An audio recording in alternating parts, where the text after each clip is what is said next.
When it comes to game innovation, the 90s was an era of technical and graphical innovation, with studios pushing the boundaries of modern gaming and attracting gamers with polygon-rich worlds and characters.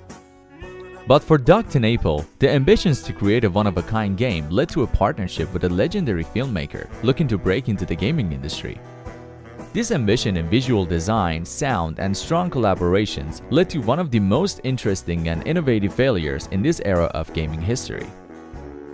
3 tons of clay and photographed entirely on a prototype consumer digital camera for the first time in stop-motion history, Doug TenNapel had the vision for an alien plasticine world for quite a while, pitching his idea to different companies and game venues. It was only until he met Steven Spielberg, who was looking for new and innovative games to publish under his new freshly made company, Dreamworks Interactive. It all started in 1988 with an art show of mine called A Beautiful Day in the Neverhood.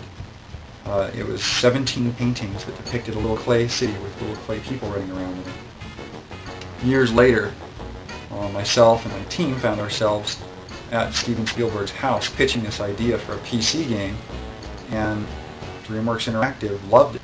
We started brainstorming right there, and we started just drawing like crazy and coming up with monsters and contraptions and puzzles. And those were the most creative days of my life.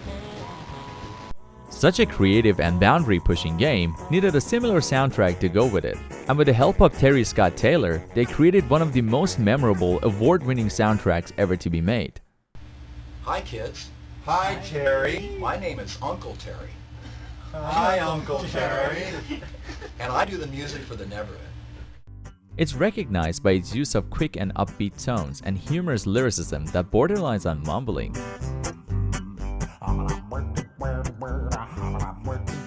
All of which helped to create a soundtrack that was praised by even the most veteran video game music creators, with the likes of Bill Brown, who created scores for the widely popular Tom Clancy game, saying, "It's the best of any of them, the only music other than mine that I really like."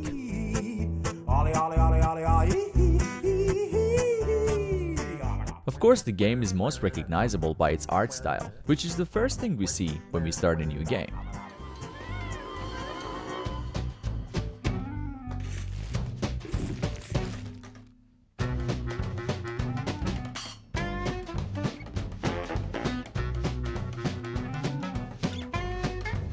After a great intro, coupled with a fantastic soundtrack, we wake up in a plasticine room with no sense of ongoings of this strange environment, and we are given no instruction, no waypoint, or any directions to guide the player any further. Upon moving our mouse, we see the cursor move and shift, subconsciously guiding us to interact and click the environment. This is where the basics of the game are shown to the player through direct play. When we click, our character moves. Clicking also lets us interact with the environment and objects around him. The player quickly adapts to this new world and understands that the pointer device is the way to touch and play in this world. With no on-screen guidance, it helps immerse the player by letting them discover the mechanics of the world entirely by themselves, enriching them in the magic circle of immersion. But this focus on self-exploration and discovery clashes with the basic gameplay elements and expectations, which introduces some problems in its design. As we play the game, we quickly realize that many of the puzzles and challenges are abstract, hard to understand, and require tons of tedious backtracking. One of these very first issues is presented here in this room. The player is faced with multiple hoops that Clayman can pull, one of which opens the door for further progression. By positioning the trap onto this hoop, we are able to proceed. However, the last hoop, which makes a cowbell noise, seems to do nothing during the game at the moment, but the issue is that if you don't ring the last hoop, it will interfere with your progress a bit later into the game, forcing you to go all the way back to the start to pull this hoop again, having to guess what it will activate to let you progress. This lack of clear direction and explanation, as well as the insistent design to keep the player immersed in the semi-cinematic gameplay, leads to pitfalls in understanding the game's mechanics and puzzles, delaying progress. The Hall of Records is another infamous example of the backtracking issue that we face in the game.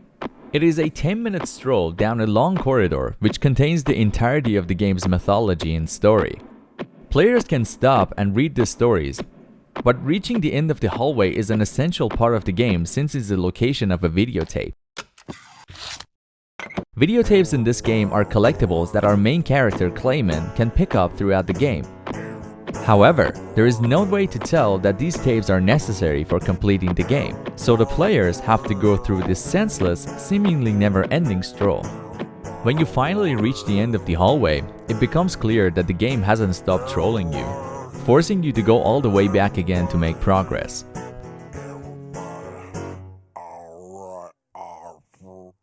It is important to note that this entire section was cut from the game's release in Japan, further cementing the fact that many players did not find the game's sense of humor and punishment amusing.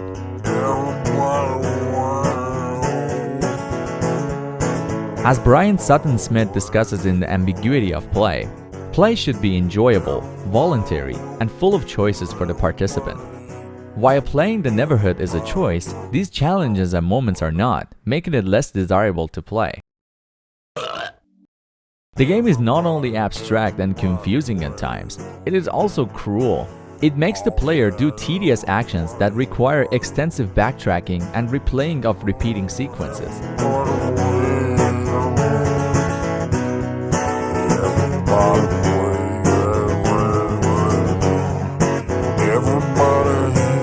These moments are unavoidable and are often crucial for completing the game. While the lack of UI and distracting elements help with the immersion, the game's lack of free choice, forced retracting, and punishment creates a less positive attitude towards the experience. It delivers on Doug TenNapel's promise to create a visually unique and striking game, but it fails to deliver an experience that is understandable and free of confusion.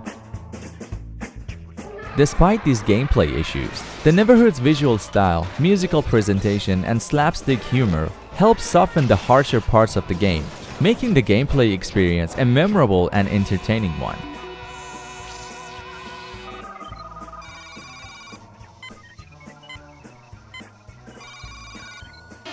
The cutscenes, for example, are a testament to the game's commitment to its unique claymation aesthetic. These sequences are not only technically impressive, but also enhance the game's storytelling. The cutscenes and humor deepen the narrative and provide a rewarding break from the puzzle-solving gameplay. They often introduce new characters or plot twists, keeping the player engaged and invested in the whimsical world of the Neverhood. Taylor's music for the game is another significant strength. Each track is carefully crafted to match the different areas of the game, enhancing the atmosphere and immersing players further into the claymation world. The music's quirky and whimsical style perfectly complements the game's visuals, creating a cohesive and memorable experience. Whether it's the upbeat tempo of the exploration themes or the eerie melodies of the more mysterious sections, the soundtrack plays a crucial role in setting the game's tone.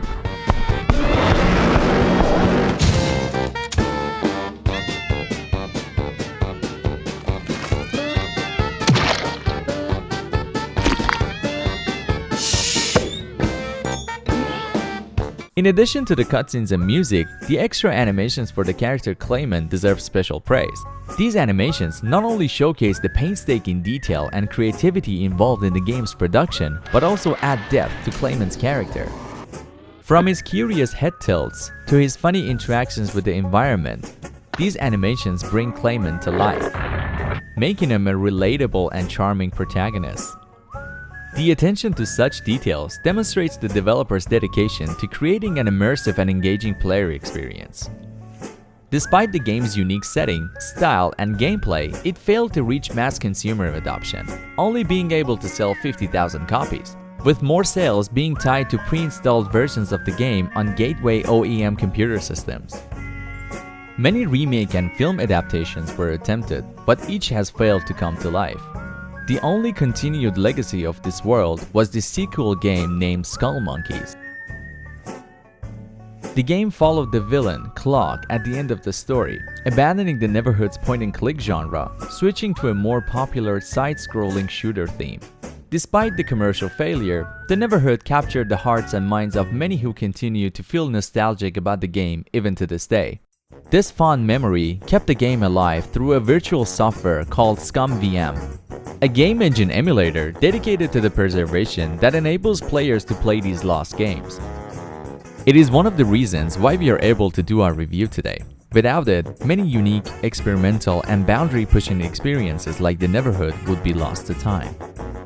The Neverhood is a creative and visually striking, innovative point-and-click adventure that ultimately failed at being a commercial success. Its gameplay was unique and immersive, but it had challenging and obscure moments that made it difficult to progress.